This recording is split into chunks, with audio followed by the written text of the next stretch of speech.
guys, welcome back to our channel. Super happy to see everyone here.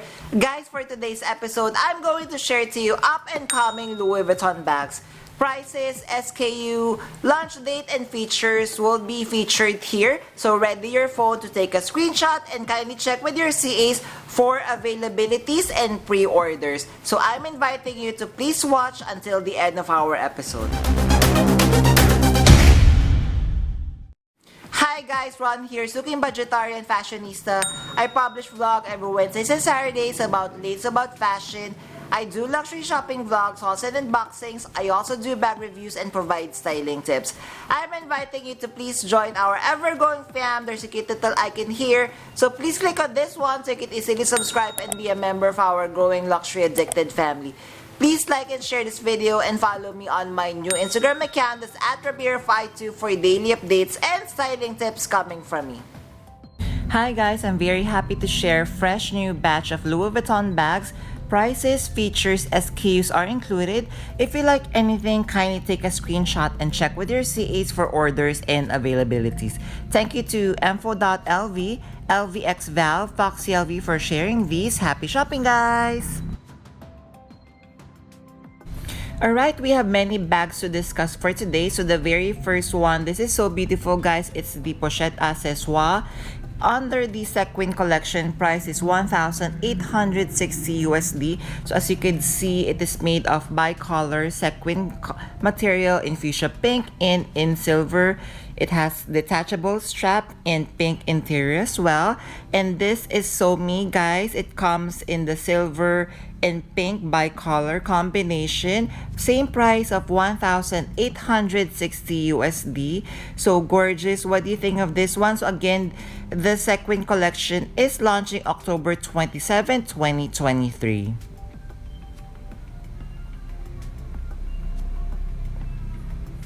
Then we have the Speedy 18. Price is $2,780 USD. Yes guys, so the size is 18 centimeters. Color is black and pink sequins.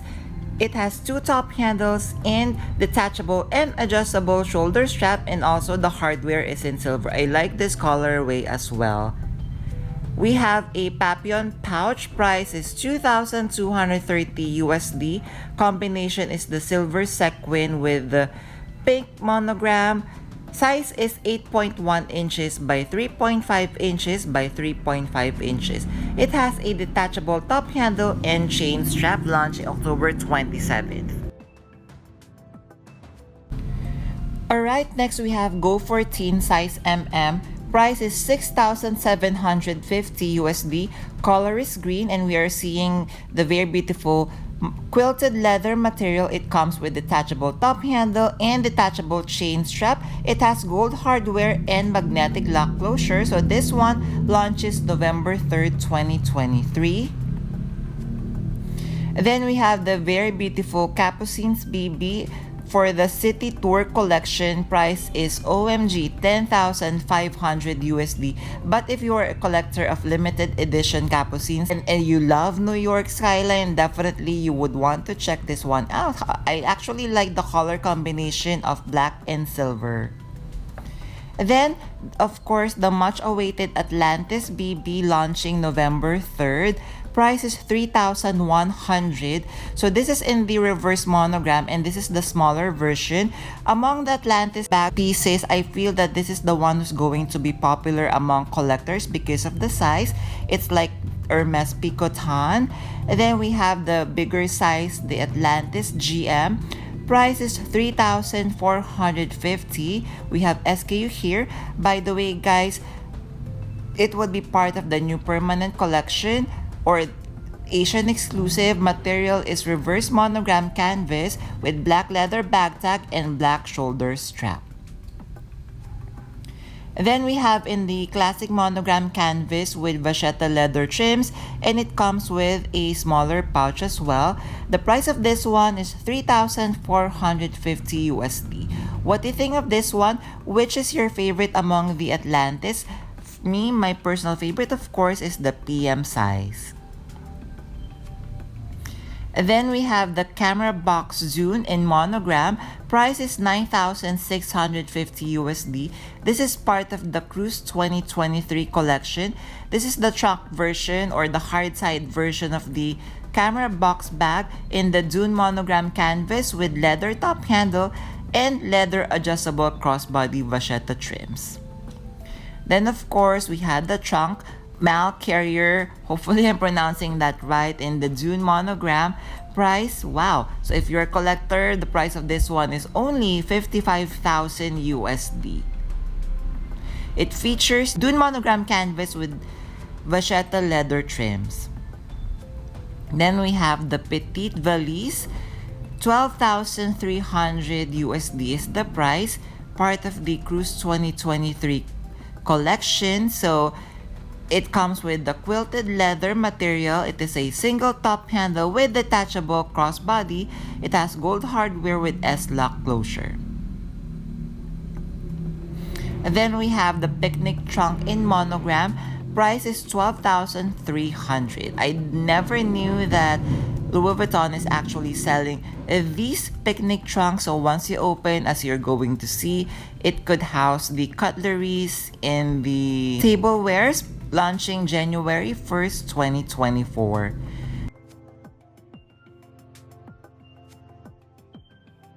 And then we have the Speedy 35. Remember this, guys? This is the collection that walked the runway in South Korea. Price is 2,410 USD. So the only difference from the vintage version is we are going to see the special edition clochette, but everything else is like the vintage Speedy 35. And then we also have the Alma PM under the same collection. Price is 3,050 USD. Colors in beige, and it has silver hardware with silver padlock.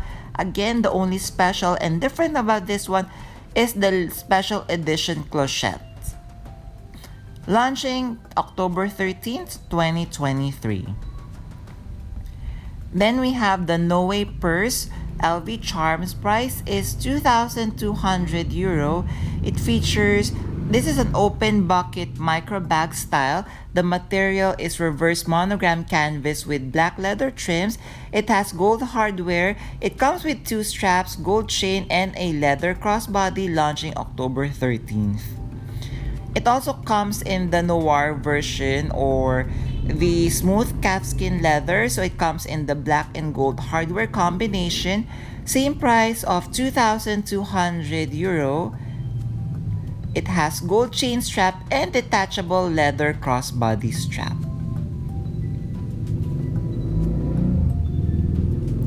Then we have the Pochette Ikuzan. Hopefully I'm pronouncing that right. Price is 2,230 USD, launching October 13th. So this is the oversized Louis Vuitton leather tab shaped pochette. So it comes with a detachable leather crossbody.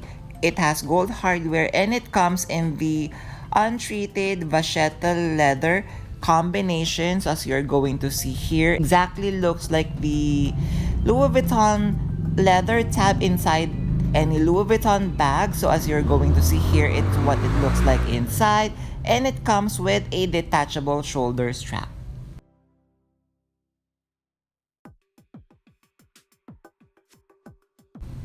And then guys, now the Nano Alma. Price is 1,860 USD. So this is the exact look of the classic Alma BB.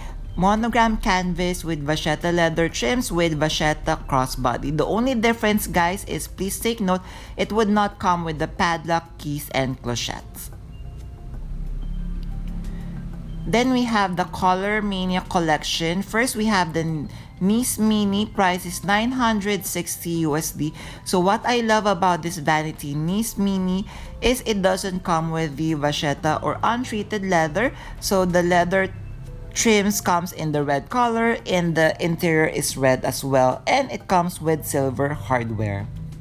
Then we have the DOP kit. Price is 860 euro, part of the COLORMANIA collection. So again, no vachetta leather trims. It comes with the orange leather and orange interior with silver hardware.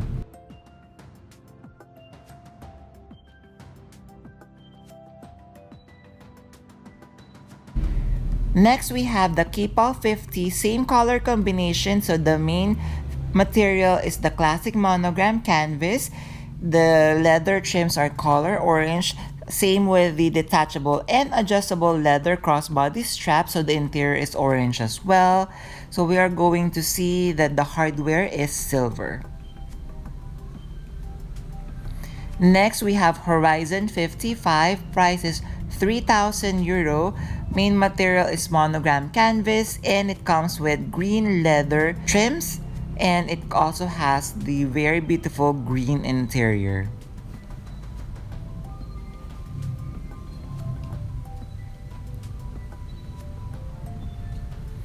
Then we have the Christopher MM. Price is 2,850 euro. Still part of the COLORMANIA collection. So as you can see here, it has 3 colorways. So the classic monogram canvas. It has blue leather trims with blue interior. And I'm also seeing black leather trims as well. Then guys, Arty Capucine 2023 is back. So all of these are priced at 9,200 euro. Launch date November 1st, 2023. So kindly be advised that now you could check with your CAs if you are liking anything with the Arty Capucine. So first one, we have art made by the artist Lisa Liu. Next, Arty Capucine, same price of 9,200.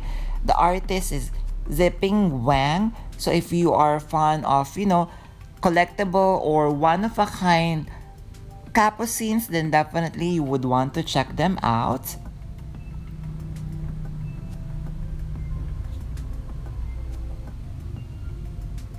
The artist is Tursek and Millie. Price is 9,200. So what do you think of this one? So I am actually among the Capucines that we have discussed so far. The very first one I am liking the best. How about you guys? Kindly comment down below. And then we have this one. The artist Billy Zhanghewa. Hopefully I'm pronouncing that right. Price is 9,200 euros. So if you are a big fan of surfing, the beach, then definitely this would be a good addition to your collection. Then last, the artist is Iwa Juskiewicz. Hopefully again, apologies if I'm mispronouncing that one. Price is 9,200 euro. I like this one because it comes with a detachable pochette, as you can see here.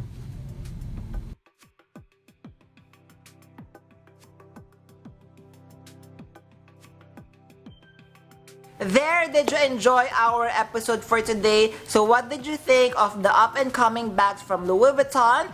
If you have stayed at this part of this episode, kindly leave me a shopping cart emoji. I would really appreciate it. Thank you! So guys, what are your thoughts regarding the new collection? Are you adding anything to your wish list? Definitely, I would love to hear from you. So kindly comment down below. Before we end our episode, I'm inviting you guys to please join our ever-growing fam. There's a cute little icon here. So please click on this one so you can easily subscribe and be a member of our growing luxury addicted family.